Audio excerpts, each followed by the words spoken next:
Edna, thank you so much for sitting down with me today to share your pro-life story. I have always admired you ever since meeting you, and you've done some really incredible things for the unborn. So first of all, I would love to hear how you describe yourself. Who is Edna? Who are you? If you were going to describe yourself to another person. Okay, I'm just a mother of 6 children, and I have 18 great-grandchildren and 13 great-grandchildren. Amazing. And I love to have them over. I love the family. I just feel really sad for people that don't have families, because I said it's got to be hard. When you get older than that, you need help. When you're younger, you can help others, and it's just a God-given a gift to us. Yeah. So, That's wonderful. Sounds to me like a lot of the meaning and joy you get from your life comes from being a mom, a grandma, and a great-grandma. Is that true? That is true. That Yeah. is really true. I come down from my mother. My mother was always such a wonderful person, and I think she sent that on to us, and God just helped us through all this stuff. You know, I say you have good times and bad, and you just never know, but yet you make it through. You know, with your faith and everything, you make it through. That's so true. Yeah. And I just so happened to meet you somewhere that's a little out of the ordinary.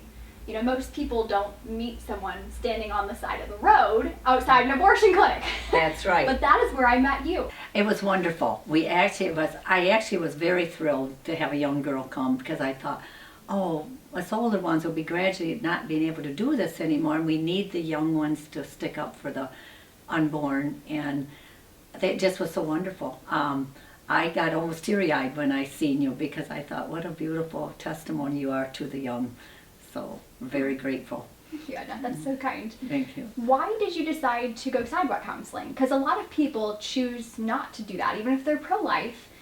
Going sidewalk counseling sounds scary to a lot of people, because you're standing outside this place where these children get killed, and some people even believe that maybe it's not that effective. And so you didn't always go sidewalk counseling. What was the start of that? Why did you even begin sidewalk counseling? Well, there's quite a story. My daughter got sent to, or her husband took a job in New York, and she got really involved. She went to Mass every morning and that, and then she got really involved with the pro-life movement. And she met a man that introduced her to it, and so she started going. And actually their place where they go was kind of, I almost think it was kind of dangerous, because they were kind of cut off from the roads and that, so that kind of hidden in the back, and you just never know at those places what people might do, because a lot of them do not like pro-lifers. So anyway, she did really good, and she was on fire. And when I went and visited her, we were only going to go for 2 weeks, and we ended up staying for 6 weeks. And she would take me along with her, and she says, Mom, you can do this. And I said, oh, I can't do this. And she says, yes, you can. And I said, but no, you do so well. So she encouraged me, and so when she came back on vacation, she actually went down with me to the abortion clinic and got me started. And then after that, I just couldn't quit, because I thought, what an important thing you are doing, and try to save lives and to save the babies and try to save mothers. So you're outside this abortion clinic with your daughter on a trip visiting her, and something about the way she sidewalk counsels makes you want to do that too. What was it about your daughter's way of advocating for these moms that made you want to be a part of it too? I think she took it very serious. She loves children, and she loves to help other people, and she just fell in love with that mission, because she just said, the more we can do, the better it would be, and the more we can try to save the babies, which would be wonderful. So, and even talk to the fathers. So sometimes the fathers would come with them, and they're the ones that more push the girl than the girls themselves.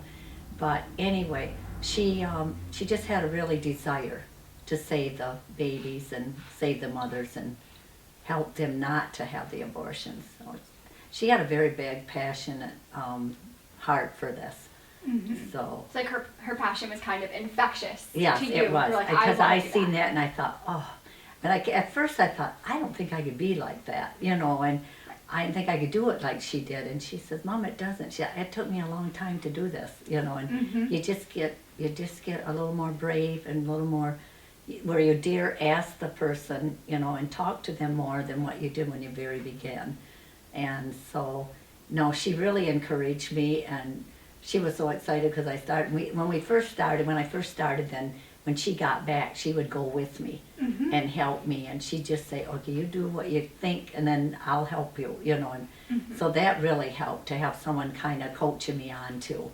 That's amazing. Yeah. And which child of yours is this? She's my oldest daughter. Okay, is it Teresa? Is that right? Yes, it Her name's is. Teresa. Yes. Okay, yeah, Yes. that's so beautiful. Yeah. I feel like it's kind of a rare story that someone's daughter inspires them to be a Right. pro-life advocate, and that's just so beautiful because you, of course, already were pro-life. You already believed Yes. it was wrong to intentionally kill a baby in the womb. Right. But then watching how your daughter was helping these women in her community.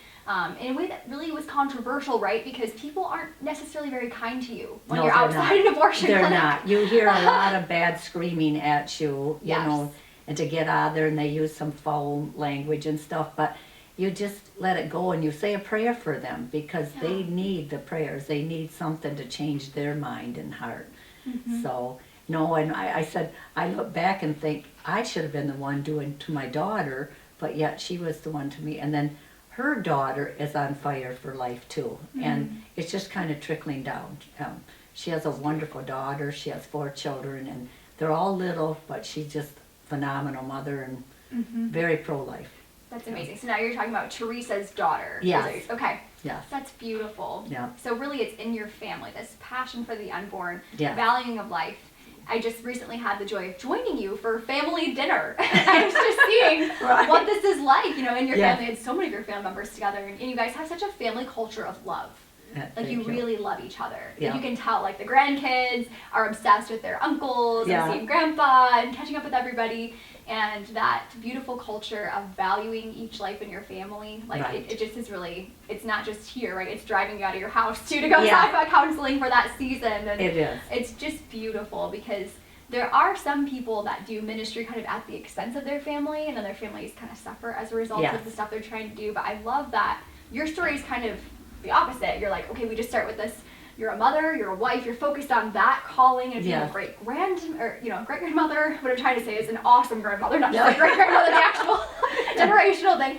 And as you've invested in these relationships and you've kind of started with that foundation of really beautiful relationships in your family, you want to see other people be able to have their baby and to grow their family, not destroy their family member through abortion. And I just think that's really beautiful. Right. It's amazing. Thank you. So Yeah. what was that like? Okay, so you're like, all right, I'm convinced now, Teresa goes sidewalk counseling, I'm going to go sidewalk counseling.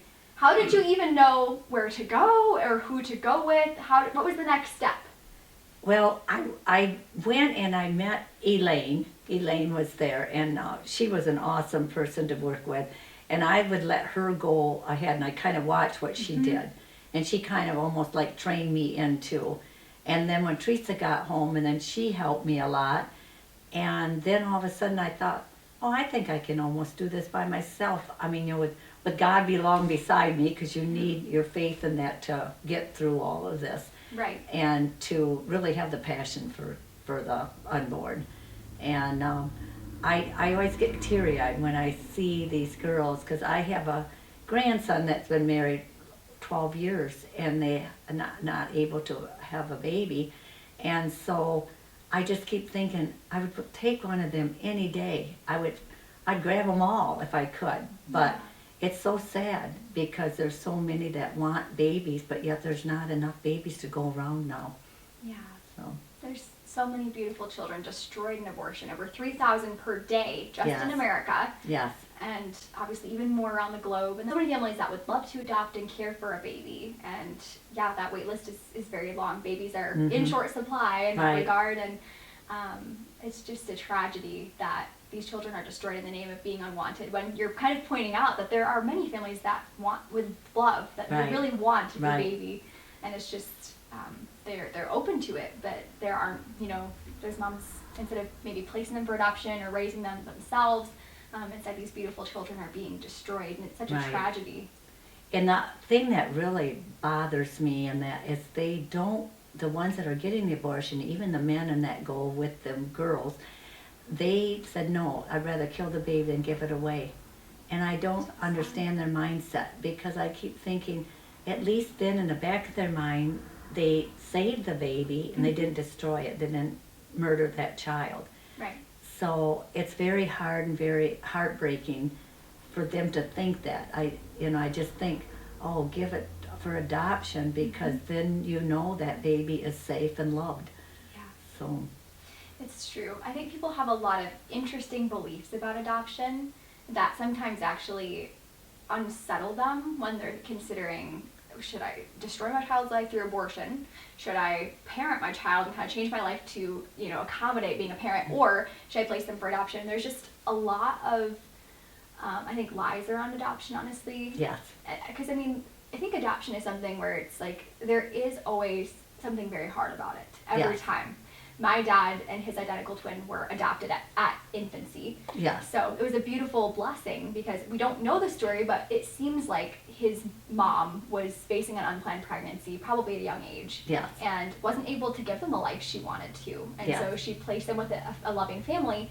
And the difficult thing about adoption is, there always is some trauma associated with it. Yeah. And I think that's not always acknowledged, right? Because people, like, adoption is beautiful, but it does have that side of it where people Yeah. wrestle with it. Yeah. And they wonder why couldn't my mom raise me? Why didn't she choose to adjust her life more, if that was even possible, to Yeah. make room for me and raise me? And I think those are the kinds of thoughts that even many of these women who are thinking about these options while pregnant, that they're going through. They're thinking, oh, I wouldn't want my child to wonder, Yeah.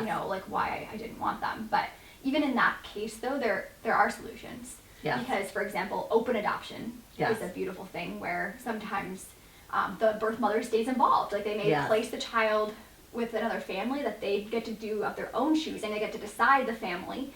They say, this is the family I want to raise my baby, but then they can visit them. yes, And they can go to birthday parties, potentially, or whatever the family arranges, whatever's Yes. normal for them, and stay involved. And I think people just don't know, like, all the options there are with adoption. It's not always like a closed adoption where you can never see them again. Right. It could be open, or it could be partially open. And it's just a tragedy, because it's never, none of us are better off dead. No, Right? And that's that right. is kind of the belief with abortion. Yeah. Is that we're better off dead. And it's really a tragedy, and it's so untrue. It so, is. I'm thankful for people like you who help women to see that both for them and their child, they're not better off dead. They're better off alive. Right. And they're better off, facing with courage and joy this, new life that's coming. Yes. And Yeah. so, as you look at your time Sidewalk counseling, was there ever a moment where you got to work with a mom who chose life, and what was her response to that? One of maybe the second or third lady that I run into, she was tough, though. She didn't want to listen in this, but she would. I was just blown back with her. I asked her if I could reach out to her, and she gave me her phone number and everything, and I said, if I can help you with anything, please let me. And I said, please don't have this abortion. And I was so worried through the whole pregnancy that she would, but she would text back, and then she said, no, I'm still pregnant, and this. And then at the very close end, I would say, I don't know if it was 2 months or 6 weeks before she was supposed to have the baby, I never heard from her, but I kept texting her and kept saying, please, let me know how you're doing or whatever. Nothing. And then the big surprise was, I got asked down to Help Pregnancy to come down. They were having some kind of a party. And so my daughter and I went, and we were sitting down, and all of a sudden this young girl came in with her baby. And we all started crying. Because I thought for sure she aborted the baby. And what a blessing. And then I kept in touch with her she kept in touch with me for quite a long time. And she was so nice, but then I just kind of lost, I don't know if she got married or what happened, and then she didn't want anything said about it or whatever. So anyway, I lost contact with her, but what a experience that was. Wow, that Yeah. is so beautiful. Thank you. So you're like being courageous in this moment outside the abortion clinic. It's uncomfortable. Yes, You're it having is. an uncomfortable social interaction. It is. And you're saying, hey, there's help and support available for you other than this abortion. Right. and she engages with you, Mm-hmm. and she wants to receive those resources. Sounds like she was conflicted. She wasn't 100% No, sure about no, this. no, she wasn't. But then that support you offered her that day, Mm-hmm. you were that sign to her Yeah. that there was hope Yes. beyond this crisis. Yes. Because a crisis and a crisis pregnancy, it goes away, right? It does go away. Yeah, Because yes. crises are temporary. Yes.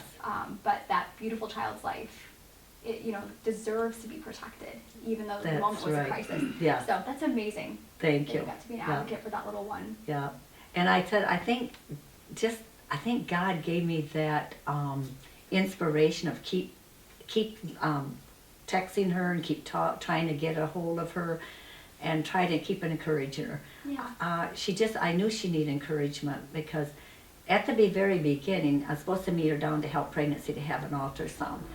Twice I went, she didn't show up. The third time I went and she showed up, and then she asked the technologist if she, or the, what do you call that? Like the ultrasound? Ultrasound lady, the nurse, asked her if I could be in with her. And that's what really surprised me. And so I was in there, and then we seen the baby move and everything. And I honestly think some of that helped too. But back in the back of her mind, she just didn't think she could do it. Mm-hmm. But she ended up doing it. So, Wow. yeah, That's so beautiful. very proud of her too, to, Yeah. keep going. It's amazing. Thank God for saving that life. Thank you. Yep. Praise God. Yeah, that was all God's doings too. Yes. Yeah, God is powerful. He Yes. does intervene, doesn't he? When we That's- pray and we ask him That's how right. best to say the right thing and to reach out to these women, he does. Yes, he comes does. and he helps. Yep, and we need that. We need that in our life, and I think so many missing that. So, Yeah, Yeah. so true. Yeah, Yeah. kind of that story you're sharing reminds me of this concept I have about Sidewalk counseling. I had this thought one day when I was out there, probably with you and probably with Elaine, Yeah. because we three would be together on a lot of Fridays. And I was thinking about it one day, and I was like, we're kind of like homeschooled social workers, you know? Like, we taught ourselves how to do this. And we're basically social workers, right? Because unfortunately, the way that our world is today, those who are a formal social worker would not even necessarily have the legal ability to say, like, hey, like, we encourage you not to have an abortion, but to Right. choose life for your child. Here we are. We're also doing a form of social work. Because we're like, okay, crisis situation, here's some resources. Yeah, true. That's a lot like social work. But we Yeah. taught ourselves. yeah. And we taught each other by Yeah. sharing our knowledge. Worked with each other, that's Yes. right. Really true. So Yeah. it's a beautiful thing Yeah. because, we come from these different backgrounds, you and me and Elaine and all the other Sidewalk counselors out there in this world, and it's just amazing how God will take us Yes. from whatever our background is professionally or personally, and anyone can Yes. be a Sidewalk counselor. Yes. What would you say to someone who's nervous about Sidewalk counseling in their community? What would you tell them about how God will meet you and help you in Sidewalk counseling? I would tell them that it's nothing to be afraid of. You can start out just kind of being quiet and just kind of watch what other people do, but just take your time and just, I think when you see other people be brave in that, you kept thinking, no, you have to be doing this too, because there are so many babies being destroyed that you got to help out. So I just encourage people, because so many people think, well, they're going to get killed down there, or they're going to get beaten or shot. I mean, it's just weird what people say, and they're afraid to go. Mm-hmm. And I always said to them, no, it's not. I always think, if that happens to me, something, that was what I was supposed to be doing, and God is with me. So yeah. You had a spirit of surrender. You're like, God has called me That's to true. this. God is going to protect me. Yes. And then if he doesn't, then it's worth it for these unborn children. Yes. Which is Yeah. beautiful, because you definitely are a person of courage and compassion. Oh, thank you. It shows so Yeah. much every time you address that counseling. Yeah. Yeah. Yeah. So for those listening in who want to do what you've done, they want to Sidewalk counsel, how would you guide them and how to start? So what do they say to a woman who is driving in to have an abortion at the clinic? What were some things you would say to kind of start that conversation with a mom who's never seen you before, Yeah. where now these random people on the side of the road, we're a little strange, right? Right, Because right. we're just these random people Yes. and we're offering resources. How would you guide someone to speak to that mom for their first time outside an abortion clinic? I would just say be kind and patient with them, but just say, please don't go in. That was one of my first things I always said, but please don't go in there. I said, please come and get information from us. There's all kinds of resources for you. And I said that we have everything. And I said, in there they tell you lies. They don't tell you what that really is. They tell you it's a tissue, and it is not. It's a baby in there. And anyway, so you just have to gradually work with the person and encourage them to not go in, and not to be afraid to approach someone, because sometimes they're just waiting for that person to be there. Sometimes when the girls go in, they need someone to tell them no, or just please come help us. You'll come over here, we'll help you, and give us your information and that, and then let you think about it a while, and then you make up your own mind. Mm-hmm. So, and that's a few of them that we had changed their minds, is how we got them to come and get the information, tell them where there's help, and just where they can reach out. So. That's so true. Yeah. Most women don't know about those resources. No, they don't. Yeah. And I didn't know a lot when I first started, and I was flabbergasted. I was really thought, oh, how wonderful. There is really a lot of help out there. So. That's so true. Yeah. And what are some of those resources people should start learning about in their local area so that they can take that information with them when they're sidewalk counseling? A lot of times there'll be people at the sidewalk that are from So, like, do you mean like people who are like already normally sidewalk counseling? sidewalk counseling. So, yes. like, would you say people should? So maybe you could say something like people should, like, you can try and talk to the people who are already sidewalk counseling. Is that kind of Yes. the people that, like, so say they go to their local abortion clinic and then they like just start Yeah. talking to the other sidewalk counselors? And then yes, and get encouraged to them, or they can maybe give them more information. I know Help Pregnancy has reached out for people, and we could take them there to let them talk to Paula or whoever is there that would be able to give them more information. Even churches sometimes are places that they can go to get more information. There's a lot of resources out there. PRC is a good place. They could go there. So Pregnancy Resource Center. Yes, there's a lot of them. Yeah. Yeah. So it sounds like you're saying if you're in some area and you want to offer women abortion alternatives. Yes. Sounds like, churches Yes. sometimes have those. The pregnancy centers. Yes. And you mentioned Paula, who is a pregnancy center director, which is a great contact. Yes. So being able to talk to whoever's in charge of a pregnancy center. Yes. They have so much knowledge about the resources in the area because they are Yes. constantly trying to solve problems for Yes, women they all the are. time to help All them. the time. Yes. That's so true. So those are some great resources to Yes. kind of get people started. And what are some of the ways that you've seen like churches help women? Like, has your church been able to help some women Yes. who are in need? A lot of times we will get in contact with a priest, and he would ask him if he would talk to those people or to the girl or whatever, and then they set up a meeting and they go talk, and it really does help. We have some really valuable young priests that are very pro-life, very all of them are. But I mean, you can find certain ones that you are contact with, and then send them there, and they really help the girls.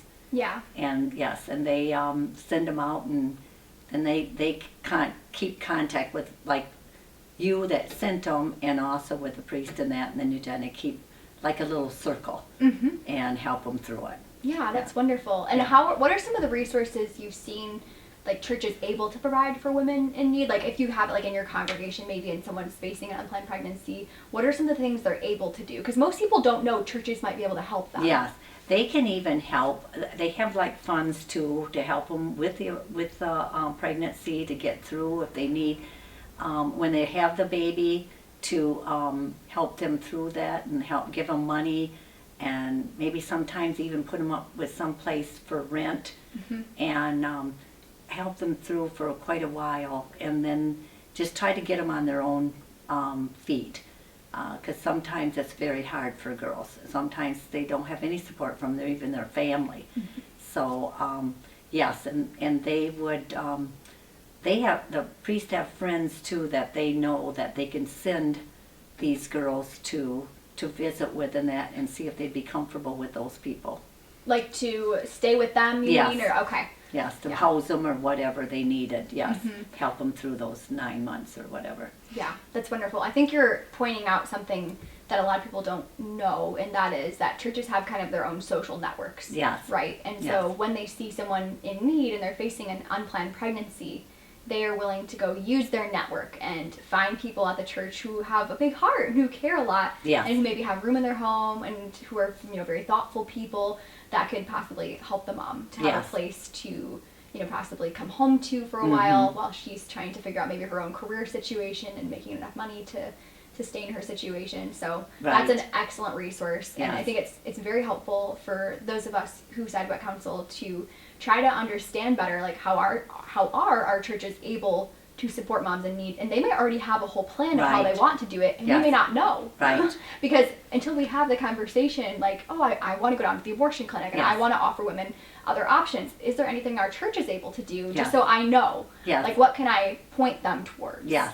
Yes. So that's something you've done, and you've kind of built that knowledge, Yes. so that way when you engage with those moms, you know where to point them. Right. Well, no, I'm kind of close to a couple of priests, and they're the ones I mostly send them to because they would be very good resources for them and to help these girls and to kind of open their conscience up and help them to see that there's much better alternatives than to get rid of the baby, to destroy the baby, murder the child. Yeah, So, that's so true. yeah. I've talked to a few, like, priests in that, and they were kind of my guide. I mean, they just said that they would have help for them no matter what. If we send the girls to them, they would find shelter, they would find nice homes for them. In our community, there is a lot of people that would be more than willing to help a girl through pregnancy and whatever. Yeah. So it just have to connect with that priest and then he would connect back with us and give us ideas and things and help her to try to have a different mindset of abortion. Right. And no, they're wonderful to have. Yeah, that's Yeah. wonderful. Yeah. So when you think, kind of switching gears a little bit, another resource outside the abortion clinic that we present to women is all the many things the pregnancy center can do. So Yes. in our area, we have 3 pregnancy centers, which is amazing. Thank God. Mhm. We need all 3 of them. Yes. How do you share that with women? Like, what specifically is it that the pregnancy center does that you're going to tell a woman about? So let's just say you're outside the abortion clinic and you're interacting with a woman and she needs help and resources. What are the resources specifically from the pregnancy center you want to tell her about? I would tell her, now HELP is one of them that I dealt with quite a bit, and I would tell them that they give free ultrasounds for them and that they can find people to help support them, and they give out all kinds of information of where they can get help and whatever from there, and they do help them. They help them through everything. They have, and if the girl is Spanish or something, they have a gal there that can speak Spanish and can relate to them. They are very open to helping, and I think when there's free ultrasounds, a lot of times they're so afraid that they can't afford these things, and I think that helps a lot too. Mm-hmm. And they have the doctor that does the ultrasound, and she dedicates her time there for free. Yeah. So yes, it's amazing. So we've talked a bit about these resources, and you shared some really wonderful places people can get help. And it's really incredible to people when they realize how much free support is out there for them and their child so that they can choose life. Yes. Did you ever hear those crazy stories? We used to Sidewalk Council together at Heritage Clinic for Women in Grand Rapids, which is now closed. Thanks be to God that it's finally closed. Yes. Did you ever hear those crazy stories when women would come out and on rare occasion would tell us that the doctor was going to charge them $200 for an ultrasound? Do you recall that? I do. I heard about that a few times. Yes, and I kept thinking, oh, here we can give you a free one, on this, and everybody thinks that Planned Parenthood is so good, but they do. They charge for everything, and they, I'll have to say, they lie to the girls because they do not tell them that it's a baby, or they don't usually, a lot of times, even give them their.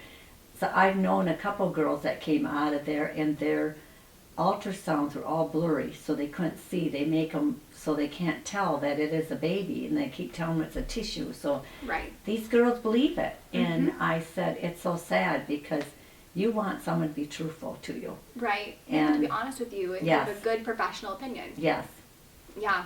That's one of the dangers of the abortion industry is that they've sanitized even like professional language. Yes. They try not to use developmentally accurate words. They don't even want to say embryo or Right. fetus, which are developmentally true of the unborn Right. child. They want to say tissue, Yes. like you said, in which I recently took an anatomy and physiology course, and you learned that we're all very complex people, aren't we? Yes. We have cells, tissues, organs, organ systems, and then we are a full organism. Yes. That's true of the unborn child, though, too. They have cells, tissues, organs, organ systems, and their own Yes. organism. Right. So to call them only tissue Yes. is like, of course it's dehumanizing, but also it's like physiologically incorrect. Right. They're not just tissue, because Right.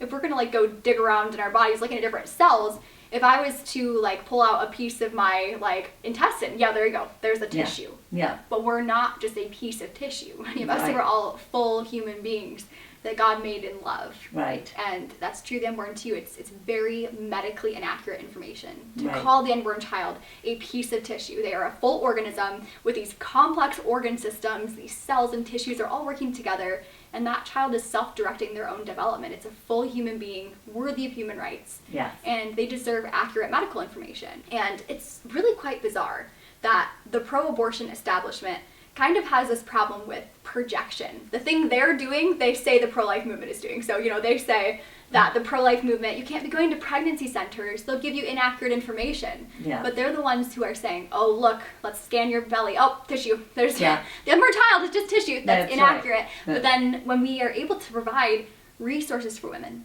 and they go into the pregnancy center, they have a qualified medical professional, like a registered sonographer, Yes. or a registered nurse, Yes. or in some cases even the provider themselves. So like a medical doctor or some like a PA or an NP. These people like volunteer their time to Yes. work at many of these locations. Many of them are not even paid Right. to provide their medical knowledge because they're so passionate about helping these moms and babies. Yes. And they give medically accurate information. This is, your child is currently in the fetal stage of human development. They are, 12 weeks along. We can see their heartbeat. That Yes. heartbeat started at 22 days or 23 days according to embryology.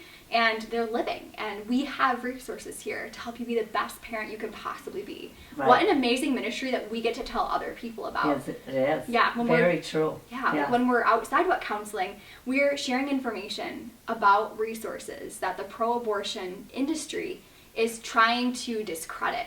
But these are incredible organizations that have changed women's lives and saved so many babies. It's such a beautiful thing that we get to share about. It is very true, and there are just beautiful places, and they do.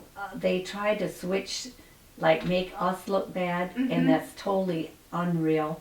And they lie about it, and they I think they try to cover up what they really are thinking and how passionate our side is. And we don't get violent, we don't get aggressive to anybody. We try to be really loving and caring. And they're totally the opposite. They Right. argue back, they yell at you, and so it's total difference between the two of them. It's so And true.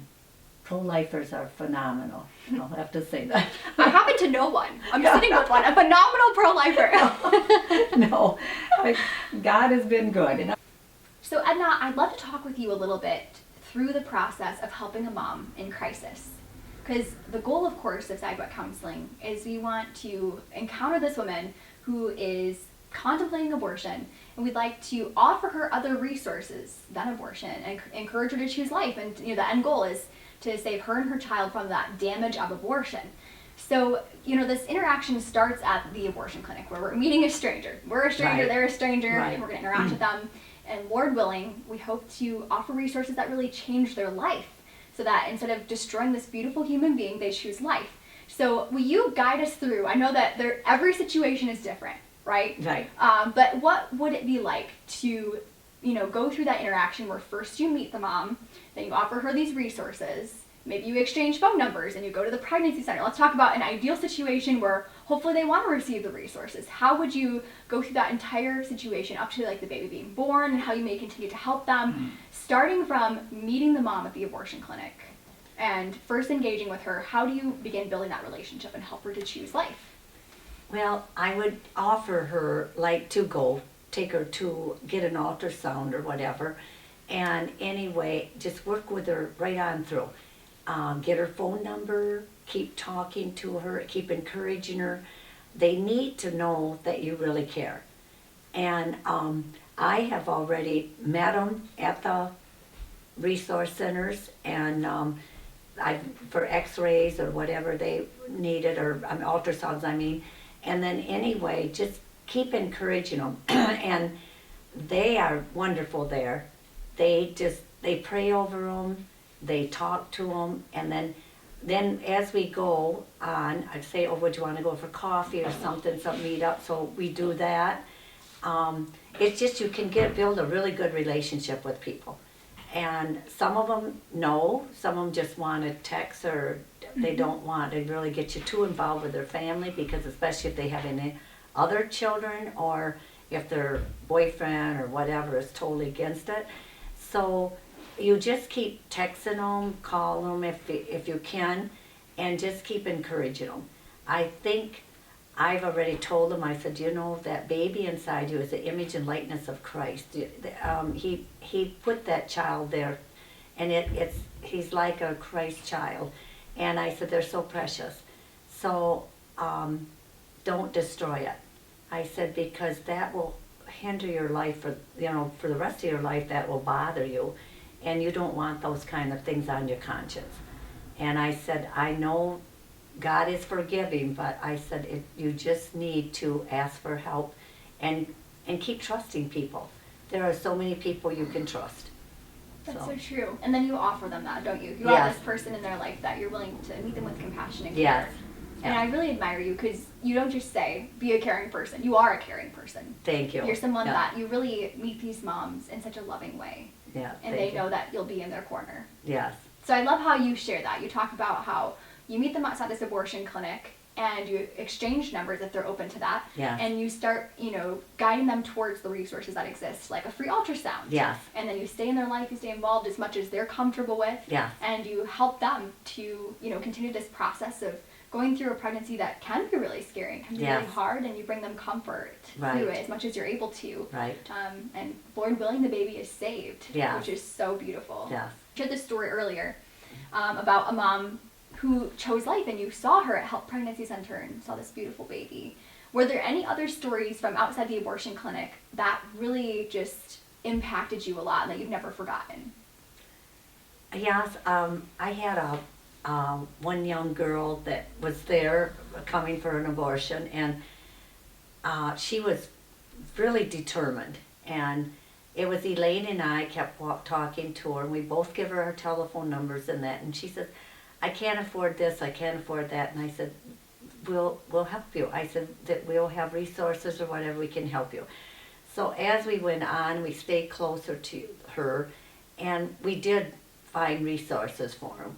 And actually, I took her to get groceries one time. She got a bunch of groceries and took them home, and then she had 2 other children.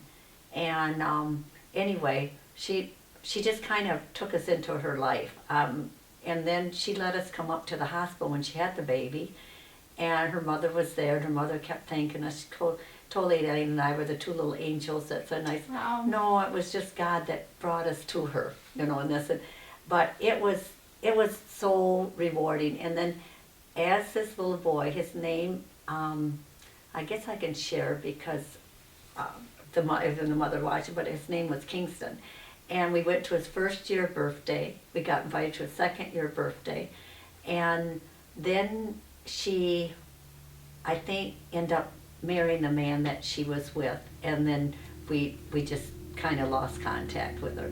But phenomenal. I think from encouraging her, because she kept thinking, I don't know if I can take one more and this. And she didn't make that much money, but yet, with all the help in that, she was so excited, and I think someone now is still kind of helping her out. That's So, wonderful. yes. Wow. So what was it like? You went to the hospital and you saw this baby. What was it like to hold that baby? Oh, it's like, oh, God is so good. Hold him, what a little miracle. I just kept thinking, you are so fortunate. You are saved, you know, and I just thought, it broke your heart to think he could have been aborted, but to think then that she did choose life, and we all started crying and how important it is for children to be saved, because there's such a blessing in life, and no one can tell me that there's an overpopulation. It's actually getting bad because so many are aborting their babies that we're just not having the children like we used to. And it's such a blessing, and I don't know how else to tell anyone, but that is totally wrong, and you just got to open your heart and let God work in you, and you'll make it through no matter what. We all have hard times, we do, and we all have wonderful times. So life isn't always a smooth road, but it's very, to think the alternate goal is to get to heaven someday, and we want everyone to be able to be there. Yeah. Yeah. That's so true. Yeah. Well, Edna, thank you so much for really just being this person who's willing to engage Mom with these other resources. You do not get paid for this. No. You're a volunteer, Yeah. and Good. you're just that passionate Yes. that, you know, you could be doing something else. You could be working on your hobbies, That's or right. even spending more time with your grandchildren, but Sure. instead you made this big sacrifice of your heart and of your time and of even devoting yourself to study what it means to, like, okay, where are the resources? How Yes. can I offer those to moms? Yeah. And I just admire that a lot. I love the person that you are. Thank you Thank for you. being so caring and so compassionate, and for helping these moms and babies to be saved from the violence of abortion. I really see you as a hero. Well, thank you so much for your work. I just think all you young girls and young guys that are pro-life in this, it's just an inspiration for us to think, oh my gosh, they are going to be the next generation to save all these children. And we're so thankful for you. And you're such a wonderful person too. Thank you, Edna. You're so kind. Thank you.